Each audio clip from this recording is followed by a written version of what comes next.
Well, good morning. Good morning. If it's snowing, it must be the Mount Vernon Town Hall day. I've been coming to the Mount Vernon Town Hall meeting for over 30 years.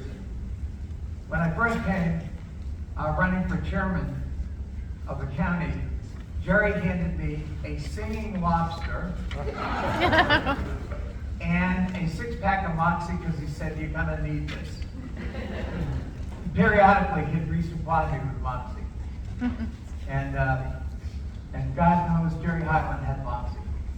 We collaborated on so much, it's hard to recall it all.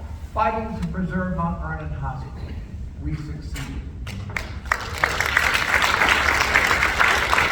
Fighting to make sure that we purchased the Lorton property that has transformed the southern part of the county. Gerry Highland led that effort.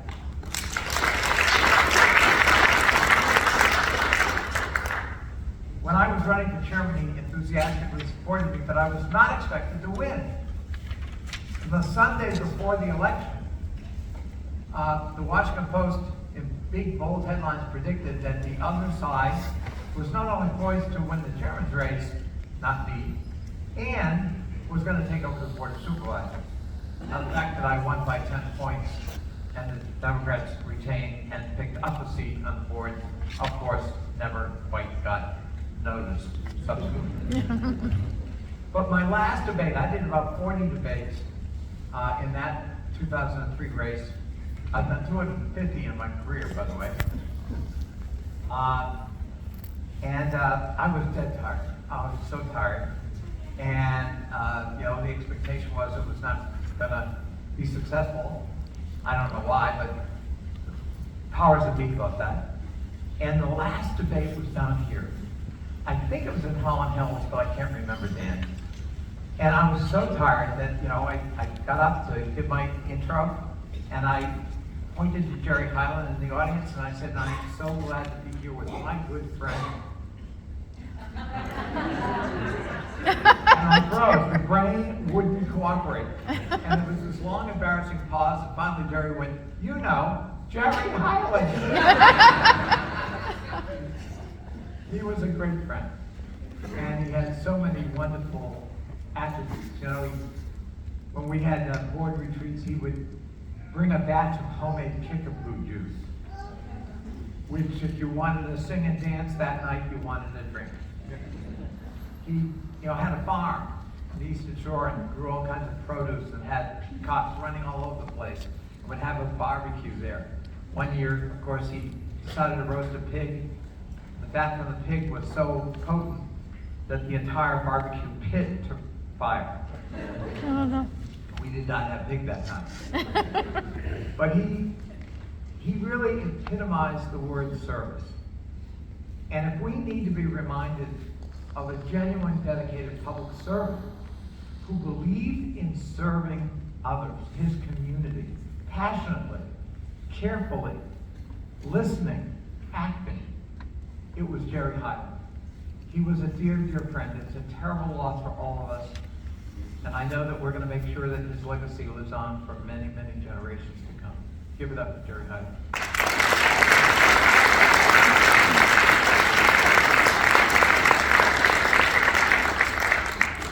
We are living in a period that Don Beyer, my good friend in Congress, and my good friend long before that, he and I have never seen. It is one thing to declare you have a mandate when you win an election, although remember, mandates are always fragile and very quickly can evaporate, and do historically. Be careful about claiming a mandate. But you did win an election, and that means you've got an agenda. But there is a difference, my friends, between creative disruption, which is what fuels the Silicon Valley and the tech industry in America, and has served us by and large pretty well. And then there's reckless disruption. Chaos for the sake of chaos. The use of intimidation and fear as tools, active tools, to try to get what you want. And that's what we're going through right now in the federal government. The federal government is not an enemy. The federal government is here to serve.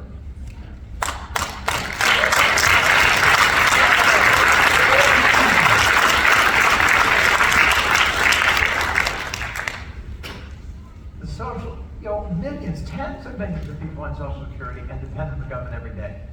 Tens of millions of people are on TRICARE and depend on that health care program every day. 71 million people on Medicaid. A lot of them on long-term care. And families and patients absolutely depend on that. Millions of Americans go to Veterans Administration and hospitals for health care every day.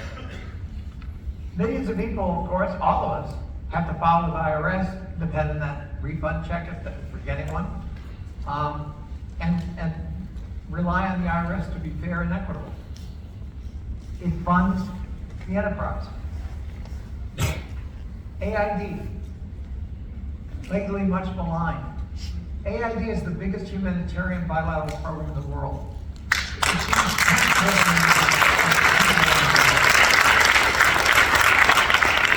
Our Republican program, PEPFAR, has saved the lives of 26 million people suffering from HIV who otherwise would have died. We can be, as Americans, proud of that. The whole world knows we do that.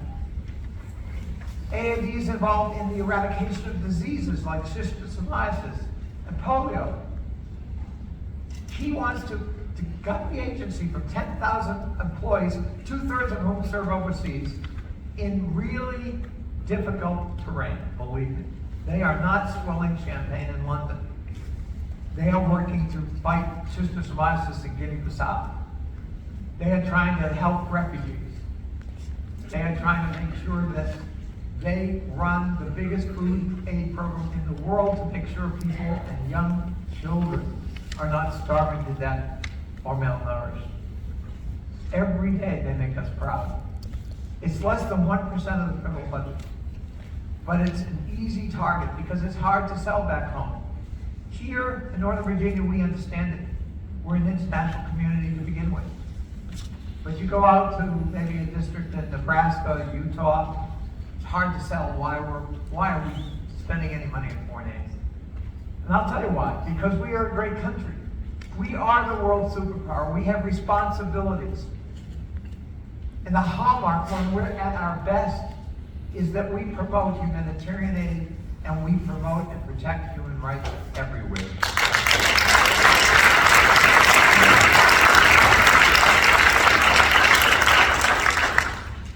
John mentioned I got a promotion and he was a wonderful whip for me. He was so good. Whipping means you go to somebody and you say, I hope you're going to vote this way. And he was one of my whips for my campaign to be ranking member of the Oversight Committee, and hopefully, God willing, when the creeks don't rise in 2 years, I'll be chairman.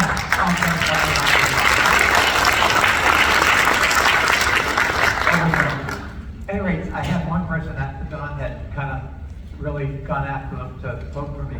Said I thought whipping was a non-violent act. Don was so effective, and I really appreciated Don.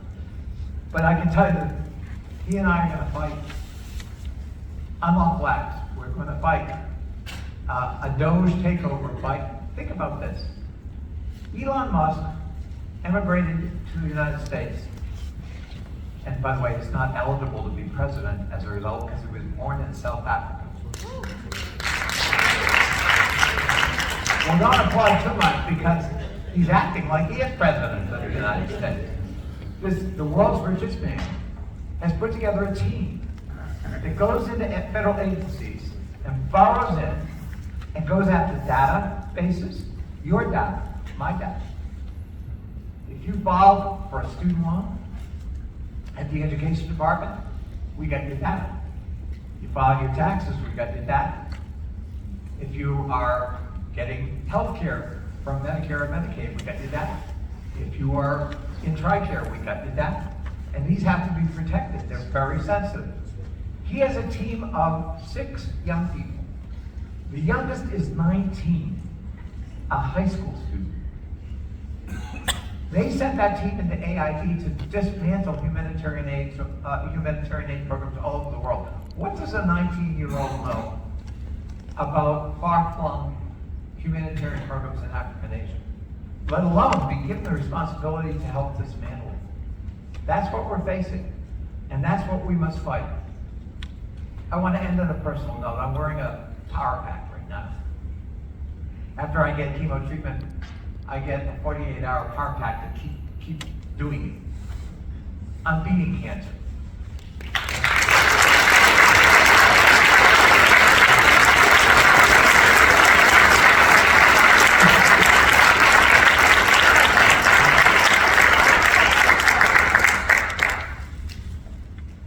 If I can beat cancer, we can beat this. We're a better country than this. And we have to rise up and be heard. We can't be afraid. We can't be intimidated. We got to make sure that President Trump understands he didn't get a mandate to do this.